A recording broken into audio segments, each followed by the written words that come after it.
继续来看2024年总统大选的消息。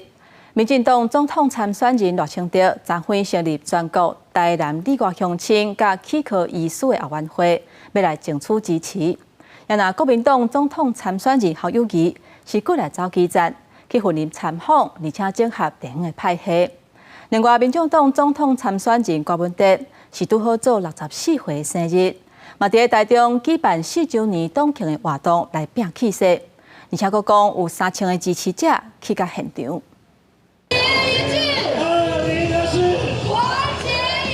一个战场受到热烈欢迎，民进党总统参选人赖清德成为全国台南外乡后援会，伫将近1000个支持者面头前，头一面讲家己嘛捌装钱买起家厝，所以知影买厝的人的辛苦。我要买厝的时，我嘛无投期款，我找我哋班的同学啊，一个借5万，一个借10万，大家拼无利息的。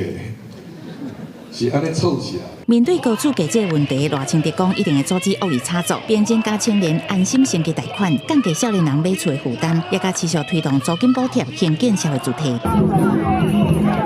国民党总统参选人侯友宜是走基层高条卡，规工伫云林县参访，行程真满，到庙宇参拜，甲地方产业界座谈，佮批评执政党破坏财政纪律，社会主体目标跳票，把特别预算变成常态化。而且举债超过国民党政府的时候的举债很多嘛，最重要的，你把整个财政纪律都破坏掉，再留子孙，不是安尼俩，我讲再留曾孙啊。侯友宜到云林时有县长丁立新陪伴，也毋过把表明挺郭台铭将县长张荣义，却因为另外有行程无见到面，互外界解读侯友宜修补甲丁派系关系又搁碰壁。民众党总统参选人郭文哲庆祝64岁生日的同时，也伫台中举办4周年党庆活动，共有3000人到场。用选票选出来的政治人物，反过来再践踏民主。30年来，蓝绿无法落实给人民的承诺，这一次就让台湾民众党。